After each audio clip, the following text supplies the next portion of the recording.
장거리 선수들이 0.01초 위해 시간을 바치고 내달리듯 배우는 교사 되어 수업 5분을 위해 하루도 쉬지 않고 학습 15분 교육학. 다음은 현상학을 살펴보겠습니다. 현상이 무엇인가? 인간 의식작용에 구성되어 나타나는 것을 현상이라고 합니다. 그래서 순수한 의식의 본질을 기술하려는 시도를 했던 게 바로 이 현상학이고요. 이 기본 가정으로는 인간의 이원론적 세계관을 부정하면서 주어진 경험을 아무런 전제 없이 인식하는 것을 이야기를 했습니다. 완전히 객관적인 인식은 불가능하다라고 이야기를 하면서 모든 인식을 개인의 체험 내에서 규정하려고 합니다. 객관적 인식이 불가능하다라는 말로 판단중지라는 개념이 에포케라고도 하는 이 개념이 이걸 잘 설명해주고 있는 것 같습니다. 뭐랄까 회의주의와 많이 관련이 있는 개념인 것 같아요.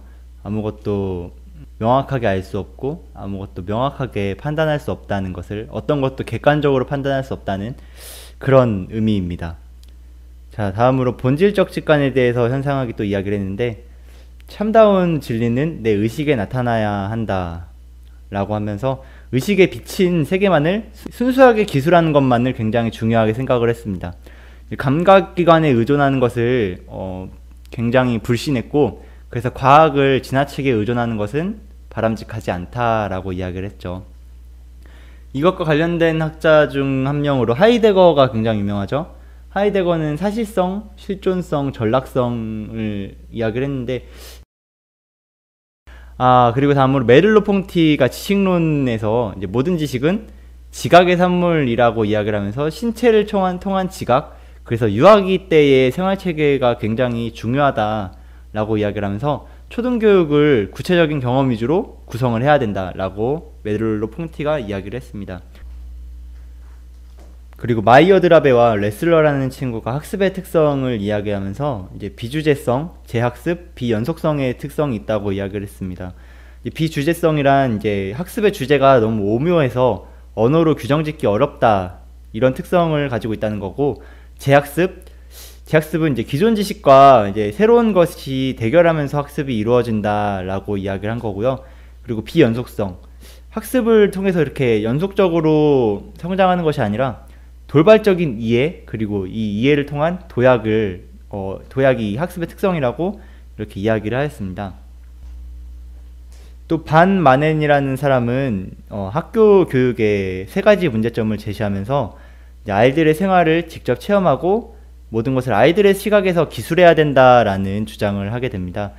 이 학교 교육의 3가지 문제점이라는 건, 첫 번째로 이 교육자의 입장에서만 파악을 했다. 또 두 번째로 모든 것을 파편화하고 계량화하는 환원주의에 빠져 있다.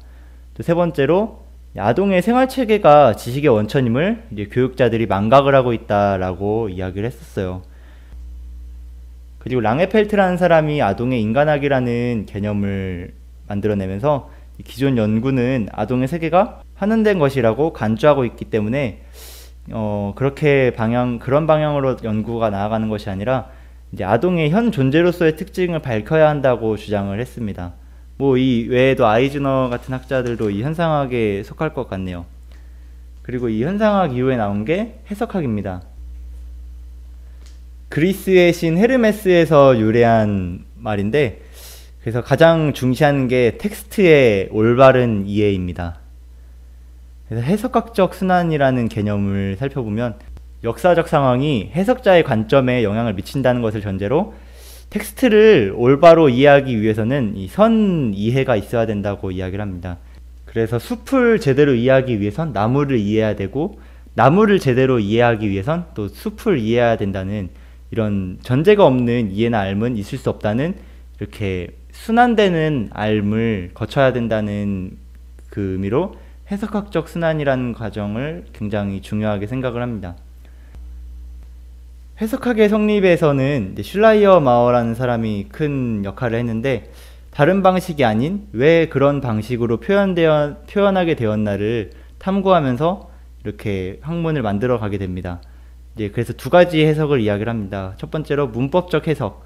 방언이나 문장 구조, 문자의 형태, 저자와 독자들이 공유하는 언어의 영역을 해석하는 걸 문법적 해석이라고 했고, 원 저자의 삶과 시대사의 맥락 속에서 해석하는 것을 심리학적 해석이라고 이야기를 했습니다. 그래서 이 해석학은 인간의 행위를 이해하는 데 있어서 사회 문화적 그리고 역사적 위치를 정확하게 살펴야 한다고 이야기를 하는데, 보이는 것 이상의 것을 해석하는 것을 굉장히 중요시했어요.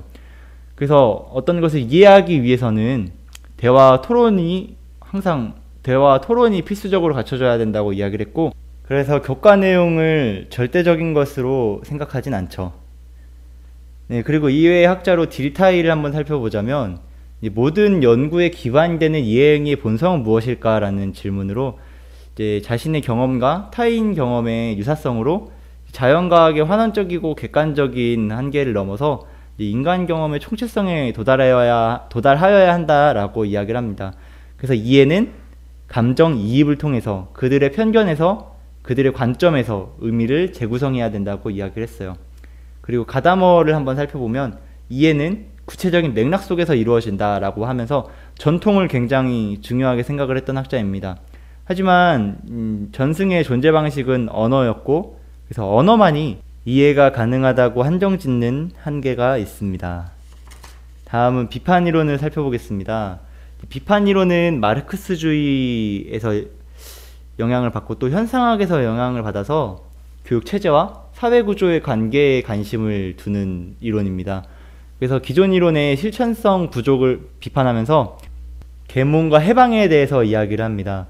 그래서 부정의와 불평등의 근원을 폭로해야 된다, 주체적인 사고를 가져야 한다라고 이야기를 하면서 정치와 인문, 여성해방에 대한 이야기를 하죠.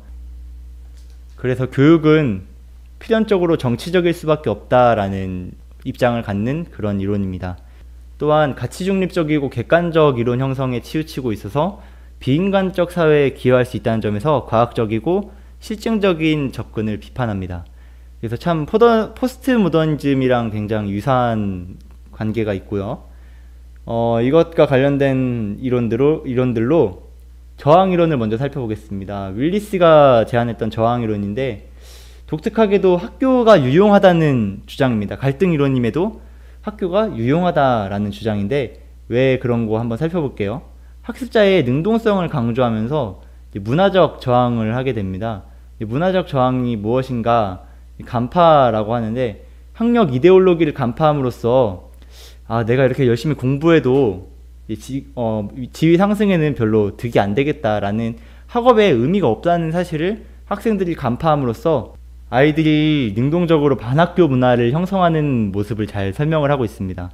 그래서 간파 이후에 한계, 제한이라고 하는 이 사태가 벌어지는데, 학생들이 간파를 통해서 이제 학교를 통해서 얻는 자격은 희생이 너무 크다라는 사실을 깨닫게 되고, 그래서 그런 것들보다는 즉시 유쾌한 지금 당장의 사나이의 삶이 좋아 라고 하면서 자신의 노동계급의 자부심을 갖게 됩니다. 하지만 이 행동들이 성차별적이고 인종차별적인 태도를 고수한다는 점에서, 또 자신의 계급을 스스로 되풀이한다는 점에서 조금 아쉬움이 있습니다. 다음은 프레이리에 대해서 살펴보겠습니다. 프레이리는 희망의 교육학 같은 책을 통해서 의식화 교육을 굉장히 강조했는데요. 문제 생성적 교육이라고도 하죠.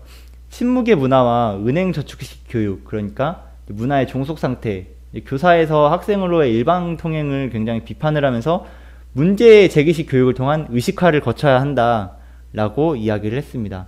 문제 제기식 교육이란 대화를 통해서 비판적 사고를 배양하고 프락시스, 말과 행동의 일치를 이끌어내야 하고, 학생이 접근할 수 있는 주제를 통해서 대화를 통한 비판 능력 향상을 꾀했던 그런 교육입니다.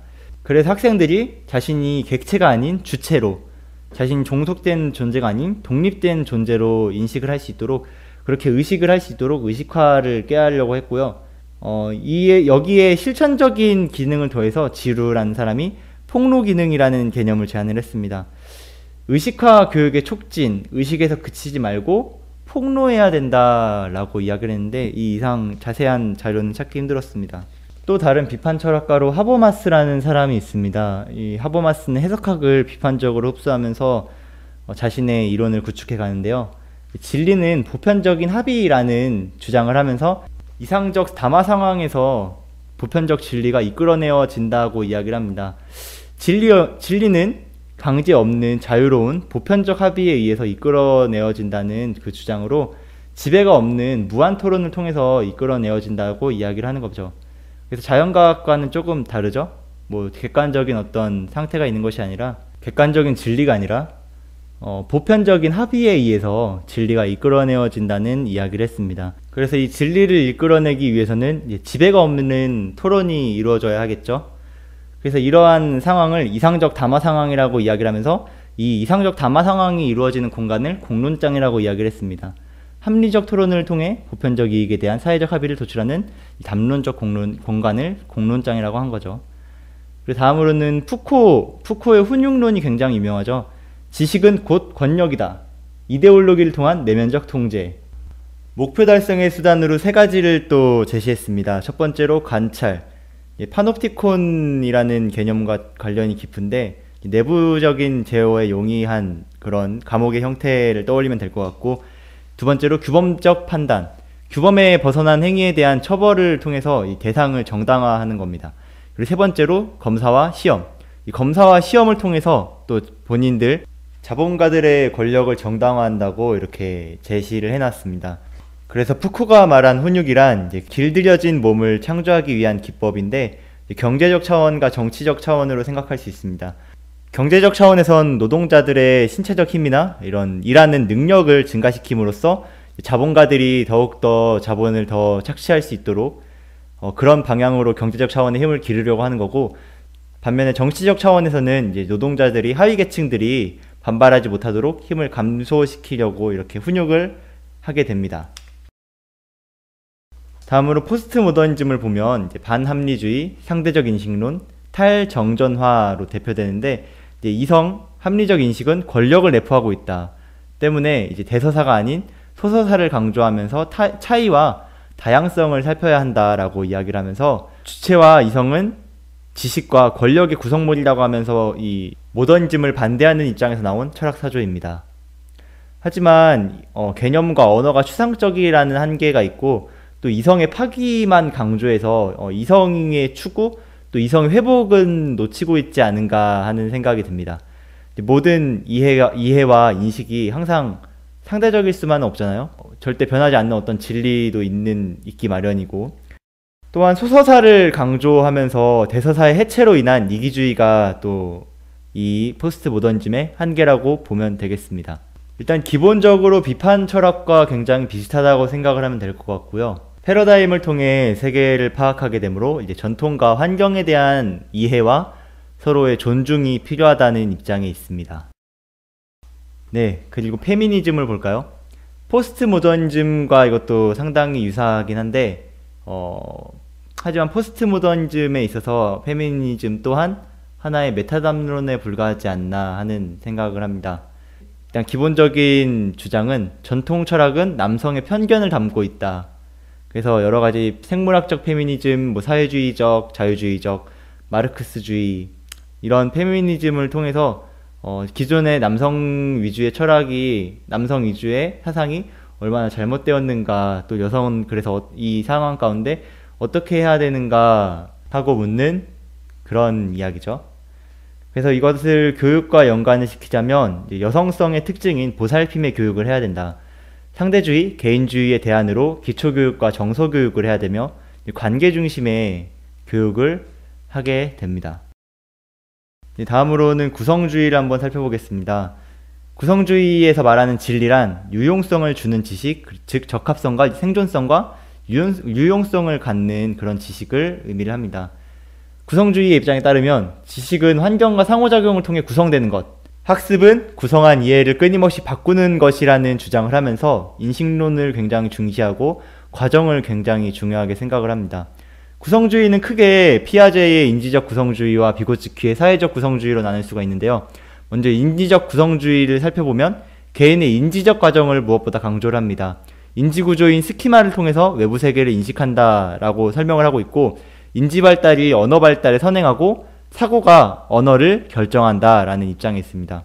중요한 개념으로 적응을 생각해 볼 수 있는데, 평형화를 통해 인지구조가 발달한다는 그런 것을 설명하는 개념입니다. 이 적응은 동화와 조절 두 가지로 이루어지는데, 동화는 기존 스키마로, 기존에 갖고 있던 스키마로 외부 환경을 이해하는 과정을 나타내고, 조절은 스키마 자체의 변화를 의미를 합니다. 다음으로 비고츠키의 사회적 구성주의를 살펴보면, 사회와 문화, 역사적 맥락 안에서 타인 간의 상호작용을 통해 인지구조가 성장한다는 것을 설명하는 그런 이야기입니다. 여기선 GPD라는 개념이 상당히 중요한데, 이거는 Zone of Proximal Development라고 근접 발달 영역이라고 합니다. 이 도움에 의해 과제를 해결할 수 있는 잠재적 발달 수준을 의미하는데, 동료와 학생은 학습자의 근접 발달 영역에 머물기 때문에 이들이 가장 좋은 교사가 되곤 한다고 비고츠키는 설명을 하고 있습니다. 여기에 알버트라는 사람이 GPP라는 개념을 더했는데요. 이건 또 Zone of Proximal Practice라고 해서 내면화를 위한 근접 실행 영역을 의미를 합니다. 그래서 이 영역 안에서 자기 비계와 자기 조절이 일어나죠. 다음으로 글래서필드라는 사람이 급진적 구성주의를 외쳤습니다. 지식은 개인이 환경에 적응하기 위해 구성한 것으로 지식에 객관성을 부여할 수 없다. 경험 세계를 조직할 뿐 존재론적 실제는 없다. 선행지식에 큰 영향을 받고 의미의 구성은 계속적이고 능동적인 과정이다 라고 이야기를 했습니다. 다만 존재론적 실제는 없지만, 다만 공통된 어떤 경험 때문에 일정한 형태가 생긴다라고 주장을 했던 학자입니다. 그래서 이 급진적 구성주의의 원리로 세 가지가 있는데, 첫 번째로 자주적 구성, 생장지향, 비객관성의 원리, 이 세 가지 원리로 사람의 인지구조가 구성된다고 글래스필드가 이야기를 했습니다. 하지만 사회적 문제를 경시하고 또 물리적 세계의 존재를 부정했다는 점에서 한계가 있죠. 다음, 신자유주의에 대해 이야기하고자 합니다. 자, 공교육의 위기는 국가의 과도한 관여 때문이다 라는 비판으로 시작했던 철학 사조인데, 공급자에겐 자율권, 수요자에겐 선택권, 공급자 간 경쟁 그리고 수요자의 만족을 노리면서 공교육에도 경쟁이 필요하다는 입장입니다. 그래서 공교육에도 시장 원리를 도입을 하죠. 그래서 이렇게 나타난 것들이 영재학교, 자립형 사립고교, 특수목적 고등학교, 학교의 리모델링을 한다든가, 각종 규제를 철폐하고 우수학교를 지원하고 학급당 학생 수를 줄이고 교사에게 성과급을 제공하고 바우처 제도, 이거는 사정이 어려운 집안에게 정부가 교육비를 지원해서 원하는 학교에 갈 수 있도록 지원을 해주는 그런 제도입니다. 참 좋은 점이 많죠. 학급당 학생 수를 줄이고 또 학교의 학습 환경이 더 좋아진다는 점에서 굉장히 많은 장점이 있지만, 이게 교육을 상품으로 전락시켰다라는 비판이 있었고, 교육 불평등이 점점 심화되게 만들었다라는 그런 비난도 있었습니다.